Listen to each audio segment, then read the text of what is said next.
You ever sit back and think how far we've come from just respecting life? I mean, seriously, man, we got all this tech, all this power, but somewhere along the line, we forgot how to just be kind. Not to people. That's already a mess. But to animals, creatures that don't lie, don't cheat, don't manipulate, just pure. Just here doing their thing. And here's the thing that might blow your mind. There's this whole part of the world, this belief system, where kindness to animals isn't just a suggestion, it's a responsibility.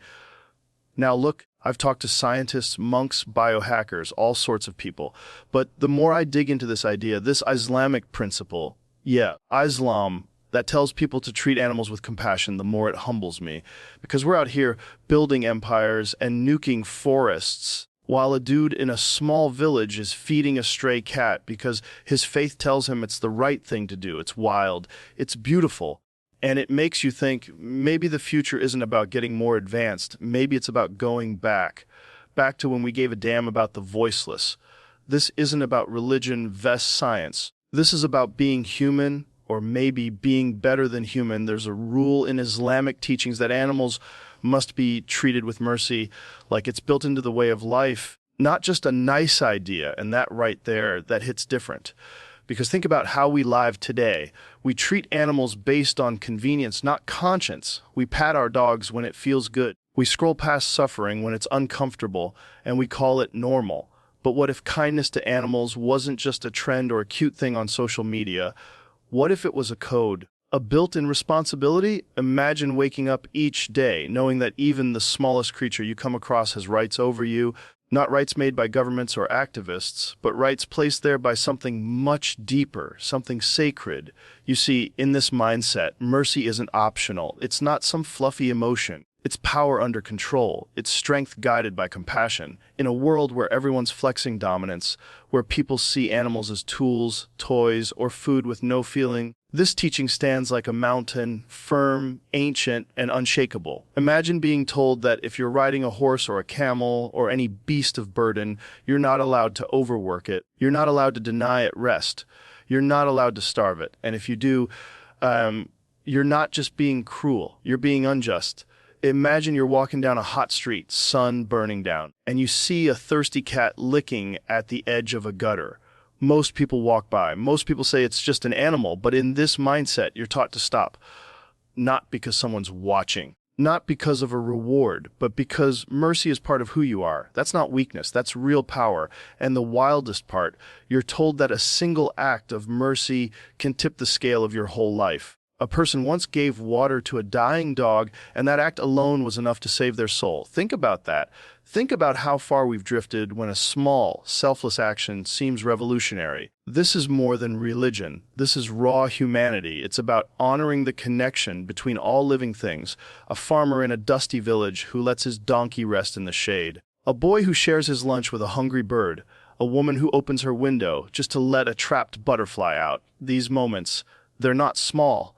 They're echoes of something huge. Because when you learn to be merciful to the powerless, you become powerful in ways that don't need to scream. You become steady, humble, unshakable. This teaching doesn't separate spirituality from reality. It binds them. It tells you that even the act of feeding an animal, even making sure your knife is sharp to spare it pain during slaughter, is part of your spiritual scorecard. And that changes how you see the world. You don't just step over ants anymore. You don't kick stray dogs out of the way. You start noticing. You start caring. And that shift, that internal rewiring, it ripples. Suddenly you're kinder to people too. Suddenly you understand that life, all life, deserves a little space, a little grace. Look at the world right now. Billions of dollars go into protecting endangered species, while at the same time we allow factory farms to pump out suffering by the minute. We post videos of cute animals, then eat food that came from pain without blinking. The contradiction is insane, but this ancient rule, this deep-rooted law of mercy, doesn't let you live like that. It demands better, not just from your actions, but from your heart. Because if your heart is soft to the weak, it'll be strong for the just. And man, if we lived with even half of that code, this world would look a whole lot different. Imagine a world where mercy isn't a social experiment, where compassion isn't seasonal, where being kind to animals isn't activism, it's identity. Imagine teaching your kids that every cat, every bird, every living soul around them matters. And not just matters, has a right to be treated gently with dignity, because in a world that's constantly pushing you to be hard, this teaching says, be gentle. That's where real strength lies. And the more you practice that mercy, the more it echoes back into your life. You feel it, you live it. And without even realizing it, you become the kind of person the world quietly needs, but rarely sees. You can't abuse animals, you can't overwork them. And if you do, you're the one in the wrong, not the animal. That's not just a line, that's a mirror. Because in the world we live in, where power so often gets mistaken for permission, this teaching flips the entire script. It says, just because you can control something doesn't mean you should. Just because something can't talk back doesn't mean it doesn't feel. That's deep, because real strength isn't in domination. It's in discipline, it's in restraint. And that's what this rule is about, holding yourself accountable even when no one else can picture this. You've got a donkey, a camel, a horse, something you rely on. Every day it helps you move, carry, earn. It's just an animal, right? It doesn't complain. It doesn't fight back. You could load it up with more than it can handle, beat it to move faster, feed it only when you feel like it. And most people wouldn't say a word, but this teaching does. It says, stop, look again. What you're doing isn't strength. It's oppression, and you'll be held accountable for it. Not later, not just in some afterlife idea, now. Inside, in your soul. In your character, now apply that to today. Maybe you don't own a horse or a camel. Maybe it's a cat at your house, a dog in the street, a bird that flies into your room and panics. Or maybe it's a cow packed into a truck in the heat, eyes full of confusion, no water in sight. We see this stuff all the time, and most of us look away. We justify it. We say it's normal. But this rule says no. It says if you've got the upper hand, you've also got the responsibility. It's not about being perfect. It's about not being cruel. It's about not being numb to suffering. Imagine walking down a road and seeing a man pulling a cart. His animal clearly exhausted. It's shaking, barely moving. And instead of helping it rest, he starts whipping it to go faster. Most people walk by. But someone who lives by this rule, they stop, they say something, they feel something. Because they've been taught that hurting a helpless creature isn't just bad manners. It's moral failure. It's a stain on your soul. And if you let it happen without a thought, then maybe the real damage isn't to the animal. It's to you. Think about how powerful that is. In a world that celebrates the loud, the aggressive, the dominant, here comes this quiet voice saying the way you treat the weakest around you defines the strength inside you. And that's not just for animals. It's a mindset. It builds a certain type of human being. One who's awake, one who notices, one who doesn't measure greatness by how much they control, but by how much they care. You ever seen someone yell at a stray dog because it came too close? Or kick at a cat because it got in the way, or keep a bird in a tiny cage because it looks pretty? We normalize these things. We treat animals like objects, like background noise. But this principle says, no, they're not props. They're not here for your entertainment. They have rights. And if you violate those rights, even if no one else sees it, you've done wrong. And that wrong echoes, not just in the world in you. It chips away at who you are. This teaching trains you to pause, to think, to act with empathy. It builds a person who can't just walk past a wounded dog without feeling something. It builds someone who'll give up their comfort to ease the fear in a trembling animal, not because they expect applause, but because their conscience won't let them ignore it. And that's a kind of integrity that's rare today. We live in a time where people want instant gratification, quick results, more control. And in that rush, we crush anything that can't fight back. Animals become tools, not lives. But this rule reminds you that your actions matter, even when they're small. That every choice to be gentle in a world that's loud and harsh, that matters. It changes you, it humbles you, it wakes up something inside that's been buried under noise and speed and ego. So when you hear that you can't abuse animals, can't overwork them, and that if you do, you're in the wrong, understand that it's not just about laws. It's not just about animal rights. It's about becoming someone whose heart doesn't turn cold just because the world tells you it's okay to be cruel. It's about looking in the mirror and asking yourself, did I make the world better today for something that couldn't speak for itself? Did I use my power to protect instead of punish? Did I walk in strength, or did I hide behind it? Even when you're hunting for food, there's this emphasis on minimizing pain. It's about respect, not dominance, even when you're hunting for food. There's this emphasis on minimizing pain. It's about respect, not dominance. And that sentence right there, it changes everything because it forces you to look deeper at what it really means to take life, not from a place of cruelty or hunger alone, but from a place of awareness, of accountability, of deep-rooted compassion. See, the average person today might never hunt for their food. They go to the grocery store, pick a neatly packaged piece of meat, and never once think about where it came from. No questions, no connection. But in this teaching, you are required to think. You are required to care. Even in a moment that seems primitive, even in survival, you are not given the license to be brutal. Imagine that. Even when the act itself involves ending a life, you're still told to show mercy. You're still expected to reduce suffering. You're still asked to respect that animal's existence. Because this isn't about control. This isn't about flexing power over something weaker than you. It's about recognizing that every living being, even the one you're about to take for nourishment, deserves dignity. Picture this, you're out in the wild, hungry, tired, you need food, and there's a deer nearby. Your goal isn't sport, it's survival. But even then, even when the stakes are high, you're not allowed to be careless. You're not allowed to cause unnecessary suffering. The teachings tell you to sharpen your blade, to take the shot in a way that's quick and clean. Not because the animal will praise you, not because it makes you look good, but because you answer to something bigger than ego. And it goes beyond hunting. It's a mindset. It applies every time we consume something that once breathed, once moved, once felt. Even when eating meat from a store, a conscious heart remembers that this was a living soul. The detachment people feel today, that cold numbness when they eat, it's because they've forgotten this principle. It's not about becoming a vegetarian or changing diets. It's about remembering that life is sacred, even when it's taken. You ever notice how desensitized we've become? Fast food, factory farming, meat treated like plastic. It's mechanical now. People laugh about chicken nuggets, but would turn away in horror if they saw what happens in the background. This teaching, this powerful ethic says no. It says don't turn away. Look, feel, be aware. It doesn't demand perfection. It demands intention, because if you can take life with awareness, you'll live life with more appreciation. You'll eat slower. You'll waste less. You'll be more grateful. And isn't that what we're all missing? That sense of connection, that awareness that we're part of a bigger system, that every action, even biting into a meal, carries a weight, and when you carry it with care, with respect, it lifts you. It makes you more human, not less. You know what's wild? Some people think this idea is soft, like being gentle or mindful about animals is weak. But what they don't realize is it takes way more strength to be kind when you don't have to be. It takes real character to pause, to say, I could take this life in a second, but I'll do it with mercy. That's not weakness. That's power controlled by wisdom. And that mindset, it doesn't stop with animals. It shapes the way you treat people.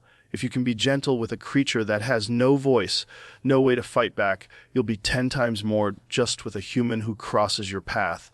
It builds a kind of integrity that you carry into every room, every conversation, every moment. Because mercy isn't something you turn on and off. It's something you grow into. You see a bird stuck in plastic, you cut it loose. You see a cat limping in the street, you feed it or at least give it a second of your time. You see meat on your plate, you say thanks in your heart, and you don't waste it. That's the ripple effect of a principle like this. And it's not flashy, it's not loud, it's not viral, but it's real, and it changes you in ways you won't even realize at first. We live in a world obsessed with dominance. Stronger wins, faster wins, louder wins. But here's a rule from centuries ago that says no. Mercy wins, awareness wins, quiet respect for life wins. And if you've ever looked into the eyes of an animal before it died and felt something shift in your chest, you know what that rule is talking about. It's not just food, it's not just survival, it's your soul being tested in silence when no one's watching. And when you choose mercy anyway, that's the moment that defines who you are. People are literally taught to feed animals and care for them like it's part of their spiritual duty. Let that sink in for a second. Not as a hobby, not as a side act of kindness, but as a part of who you are spiritually. Like feeding a hungry cat is not just something nice you did today. It's part of your identity, your belief, your connection to something greater than yourself. Think about how rare that is in this world. a world where people rush past everything, always chasing something, always distracted. But here's this idea: slow down, look around, see that bird, that dog, that tiny creature trembling in a corner, and know that helping it matters, that feeding it, even with a single crumb, is seen as something sacred. Imagine waking up in the morning, stepping outside, and seeing a few birds waiting on your windowsill. They aren't just there for food, they're there because they trust you, and not because you're anyone special, but because you've given them something, maybe a few grains, maybe water in a bowl, nothing massive, but in their world, it's everything. Now, flip that. Maybe you're in a rush. Maybe you think it's just a bird, it'll find something. But that mindset, that disconnect, it's the difference between someone walking through life with heart and someone just passing through. When you're taught that feeding animals is a spiritual duty, you're being trained to see life differently. You're being told that the smallest act of kindness counts. Not just counts, but transforms you. And it's not just about the animal, it's about the person you're becoming every time you stop and choose compassion over convenience. Every time you choose to share rather than hoard. Every time you give without expecting thanks, praise, or recognition. Picture a man walking home with bread in his hand. He sees a stray dog ribs showing eyes sunken. He could look away. He could justify it, say it's not his problem, say the dog will survive. But something deeper tells him, no, you're meant to feed. You're meant to care. So he stops, tears a piece of bread, lays it gently on the ground, and walks away without expecting anything in return. Now imagine that same man doing it again tomorrow and the next day, not because it makes him feel good, but because he understands this isn't charity, this is responsibility. In this mindset, it's not about how much you give, it's about how aware you are, how present, how soft your heart remains in a world trying to harden it. That's what this teaching does. It wakes something in you, something primal, something pure. Think about this. When you're in pain, when you're hungry, tired, desperate, the smallest gesture from someone feels like a miracle. Now imagine being that miracle for another living being, not with money, not with power, just with a handful of food and a heart that chooses to care. We live in cities full of noise, speed, and concrete. People barely look up from their phones. But there's still that little bird that waits near the bench. There's still that cat sleeping near the garbage bin, just hoping for scraps. And if you stop, if you see them, if you share something, you're not just feeding a stomach, you're feeding your soul. And the deeper part is this: it's not even about the food. It's about recognition, about saying, I see you. You matter. You're not invisible. And when you live like that, when you carry that awareness, you stop stepping over life. You stop ignoring suffering. And you start becoming something rare. A human with a soft heart and strong hands. This isn't just about kindness. It's about elevation. You elevate yourself by lowering your ego, by choosing service over status, by feeding a creature that may never thank you, but whose eyes reflect something ancient. Something that says you did good, and that feeling, that quiet peace inside, it's not fake, it's not imagined, it's real. Even a child can be taught this. Imagine a little boy with a biscuit in his hand. His first instinct might be to eat it, but he sees a puppy shivering nearby. And because he's been raised with this principle, he breaks the biscuit in half, gives a piece, smiles. And in that moment, he's not just being cute, he's practicing compassion. He's learning something sacred. He's being shaped into someone who sees all life as worthy. This is what happens when feeding animals becomes more than an act. It becomes a habit, a philosophy, a silent declaration that says, I will not live only for myself. I will notice. I will care. I will give even when it's easy to walk away. And that type of person, that person walks through the world creating ripples of good, even without making a sound. Of their stories of people being rewarded for giving water to thirsty dogs. Think about that, just a small act of kindness that echoes. It's not some grand gesture. It's not saving the world in one giant move. It's something as simple and quiet as giving water to a dog. And yet, in that moment, something powerful happens. Something unseen moves. Because the truth is, you never know how far a drop of kindness can travel, one act, 1 second of compassion, and the echo from that can ripple into eternity. Now picture this. It's the middle of the day. The sun is unforgiving. Everything is dry, cracked, lifeless, and you're walking through the street, tired, hot, drained, and then you spot a dog, tongue out, ribs showing, desperate for water. Most people don't even look. They're too caught up in their own struggles. but something inside you says stop. So you walk over to a tap, fill your hands with water, and the dog drinks. It licks the last drop off your palm. And that's it. Nothing dramatic, just a living being quenched its thirst because you cared enough to stop, and you keep walking. No cameras, no applause, no one to witness it. But something has shifted, not just in the dog's life, in yours.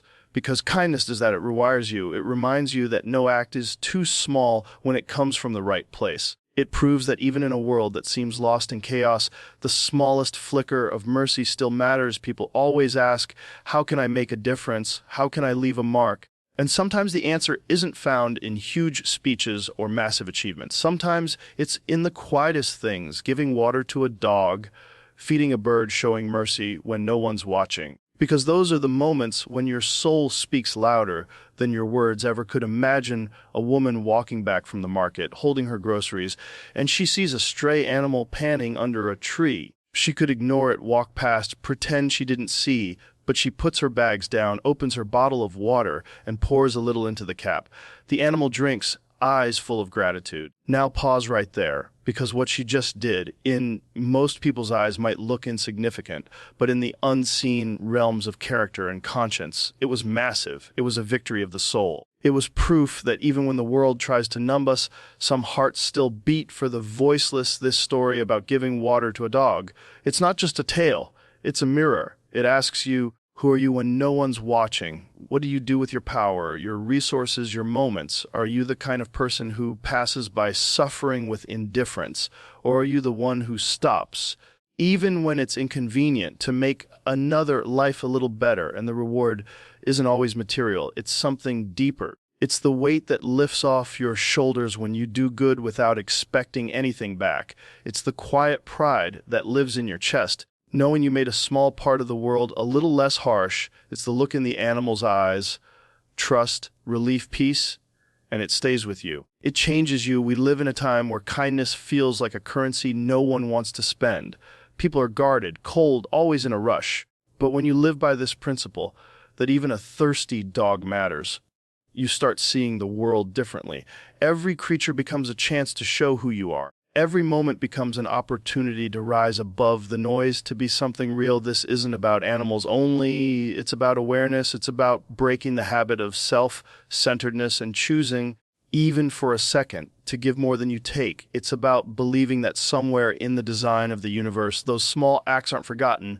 They're recorded, remembered, honored. Maybe not in the way we expect, but in ways that shape who we become. So when someone tells you a story about a person being forgiven, uplifted, blessed, all because they gave water to a dog, don't laugh, don't brush it off. Understand the lesson. It means the universe, or whatever force governs this life, doesn't overlook the quiet moments of grace. It means even when you think no one sees your good, something sees, something counts, something echoes.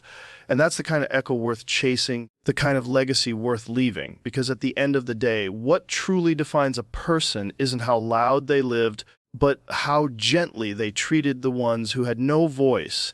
It's not about worshiping animals, it's about honoring life. Even if it's a fly, even if it's a bird, you're not supposed to harm it without reason. And that one line, that one principle, flips everything upside down in the most beautiful way. Because it reminds you that life, all life, carries a weight, a value, a pulse that deserves respect. We live in a world that measures importance by size, by noise, by usefulness. If it can't speak, if it's small, if it's not cute or strong or entertaining, people don't think twice about ending it. But this teaching says pause, hold on. Even the tiniest creature, even the fly you're tempted to swat without a second thought, it matters. And you're not supposed to harm it unless you have to.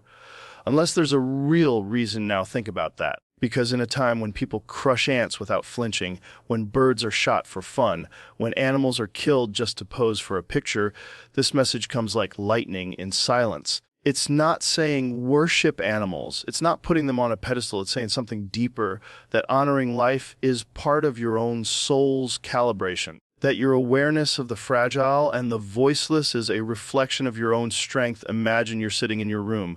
The windows are open. A fly comes in. It's buzzing. It's annoying.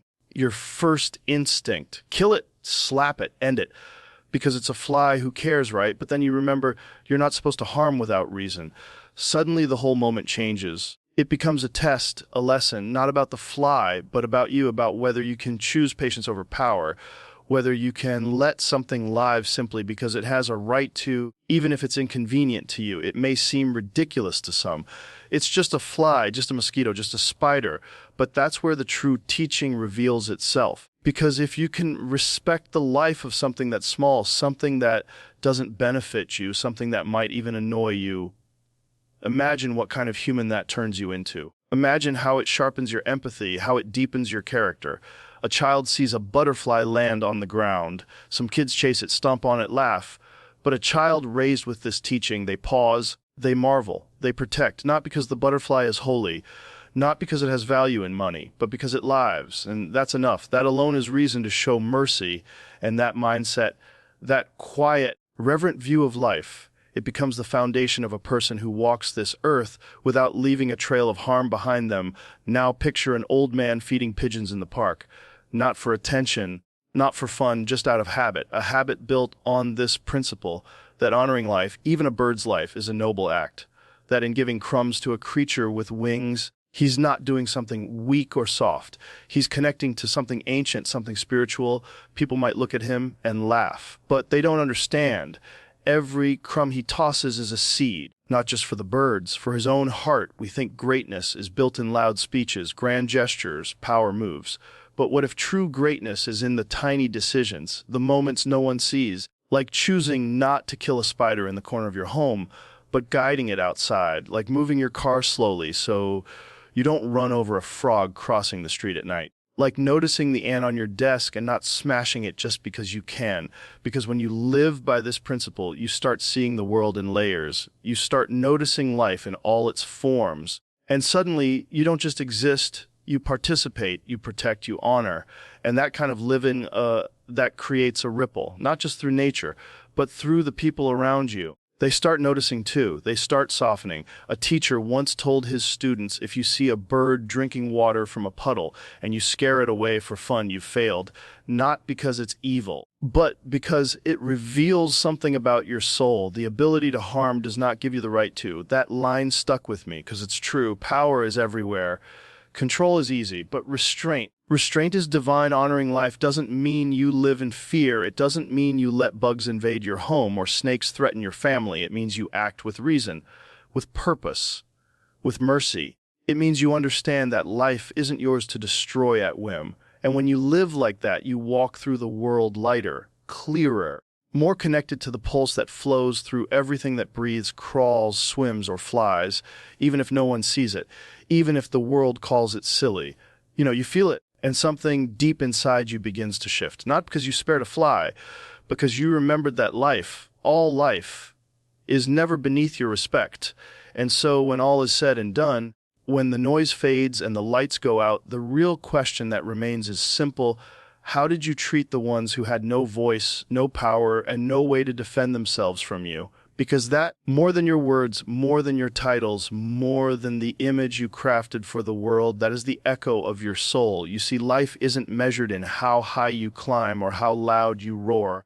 It's measured in how gently you walked among the fragile, how you extended your hand not to take, but to give, and how you used your strength to protect instead of dominate. Kindness to animals isn't about being soft. It's about being awake. It's about living with eyes wide open, with a heart that still beats for something real. It's the quiet power of those who choose compassion in a world that glorifies cruelty. It's the fire of discipline, the strength of humility, the grace of the unseen gesture. When you feed a hungry animal, when you move a bug off your path instead of crushing it, when you pause to give water to a thirsty soul with fur or feathers, you are not just helping them, you are healing something inside yourself. There's a reason why the strongest people in history were the gentlest with the weakest beings. It's because true power is not in fear, it's in mercy. True greatness is not in control, it's in compassion. And in that moment, when you kneel down to feed a bird or stop your car for a stray, that's when you are more than human. That's when you are alive in the highest sense. They say the measure of a person is how they treat those who can do nothing for them. Think about that. Think about how easy it is to be kind when there's something in it for you, but to be kind when no one's watching, when there's no reward, when the only benefit is knowing that something small walked away from you unharmed. That's character. That's legacy. Every act of mercy writes a story, and every act of cruelty leaves a scar, not on the world, but on your spirit. The world remembers those who stood for the voiceless. History may forget your name, but the soul of a creature you spared never will. That's the kind of immortality you can't buy. That's the kind of story worth living. You want to be unforgettable. You want to be a force that shakes the world, then master the art of mercy. Be the calm in chaos. Be the hand that lifts, not the fist that strikes. Be the one who turns away from cruelty, even when it's easy. Don't just live. Leave footprints of kindness so deep that even the smallest lives whisper your name. Remember, people will follow strength, but they will remember grace. And in this life, it is not the size of your following that defines you. It's the size of your heart. Don't let the world harden you. Let it teach you. Let every stray animal remind you that you still have something sacred inside, the ability to care. Because in a world that forgets what matters, you become a living reminder that compassion is still the greatest act of rebellion. They said be a lion. Yes, be fierce. But let it be your courage to be kind. They said be a warrior. And yes, fight, but let your battle be against apathy. Let your victory be in choosing gentleness over indifference. Greatness isn't in being feared, it's in being respected. And the ones who earn that respect are the ones who live with honor, even when no one else does. So feed the birds, give water to the dogs, rescue what others leave behind. Because in doing so, you don't just change the world around you. You awaken the best parts of yourself, and as the old saying goes, in the end, we will not be judged by how much we owned, how loud we spoke, or how far we climbed, but by how many lives we touched, how many tears we dried, and how many hearts we chose to lift, even if they beat inside the chest of something that couldn't say thank you.